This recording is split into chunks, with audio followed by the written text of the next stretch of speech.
and when their annual taxable income exceeds 5 lakhs, they are required to pay any income tax.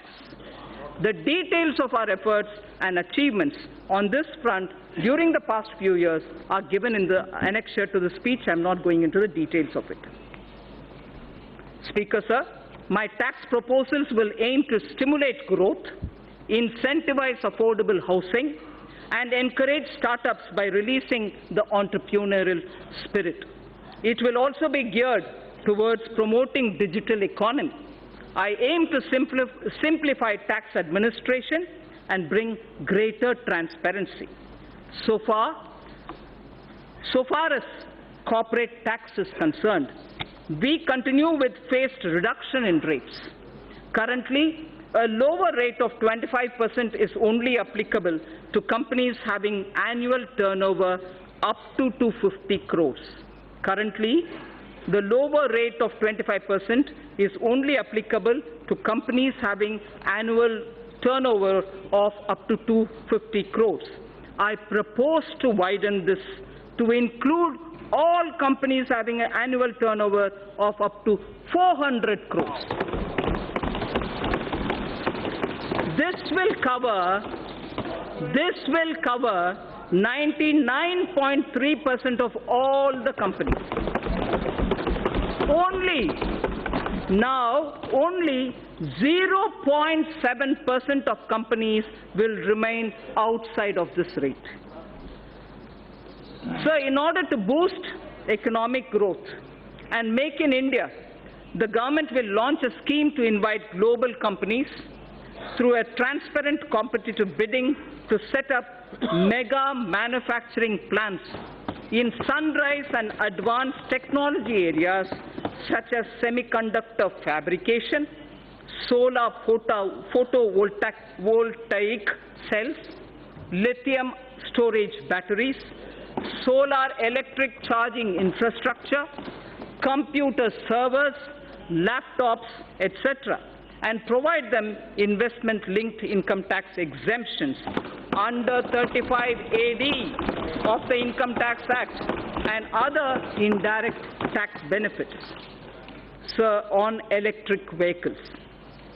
Considering our large consumer base, we aim to leapfrog and envision India as a global hub of manufacturing of electric vehicles.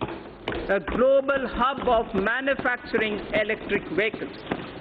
Inclusion of solar storage batteries and charging infrastructure in the above scheme will boost our efforts. Government has already moved the GST Council to lower the GST rate on electric vehicles from 12 to 5%.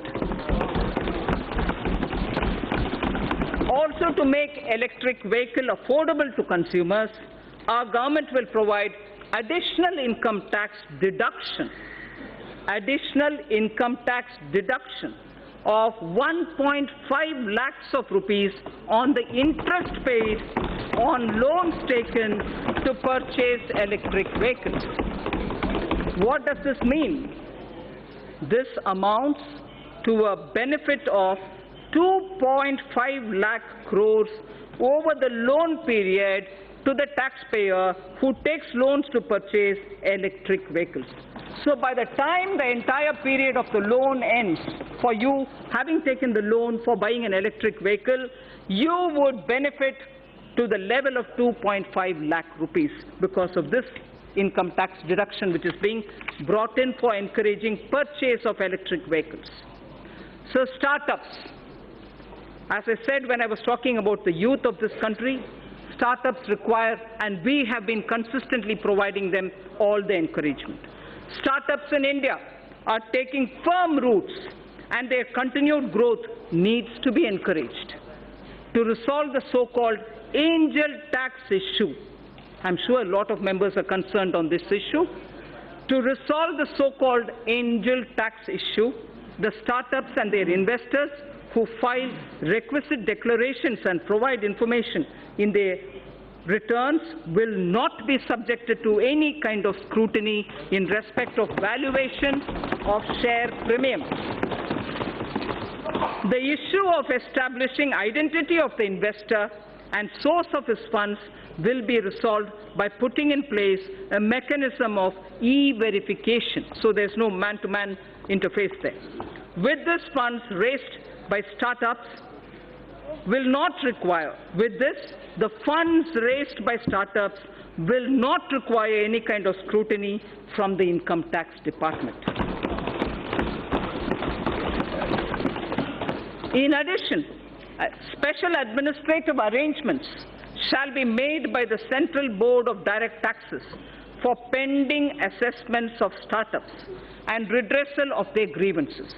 It will be ensured that no inquiry or verification in such cases be carried out by the assessing officer without obtaining approval of a supervisory officer. So the element of discretion with which startups were suffering has been removed. So without obtaining the approval of a supervisory officer, an assessing officer shall not worry the assessee. At present, startups are not required to justify fair market value of their shares issued to certain investors, including Category 1 alternative investment funds. I propose to extend this benefit to Category 2 alternative investment funds also. At the moment, it's available for AIS Category 1. Now I expand this to include Category 2 AIS also. Therefore, valuation of shares issued to these funds shall be beyond the scope of income tax scrutiny. Again, you get out of income tax scrutiny when that has been done. I also propose to relax some of the conditions for carry forward and set off losses in the case of startups. I also propose to extend the period of exemption of capital gains arising from sale of residential house for investment in startups up to 31/3/2021, and relax certain other conditions of this exemption. So affordable housing, which is an aim of this government. For realization of the goal of housing for all and affordable housing, a tax holiday has already been provided on the profits earned by developers of affordable housing. Also, interest paid on housing loans is allowed as a deduction to the extent of 2 lakhs in respect of self-occupied property.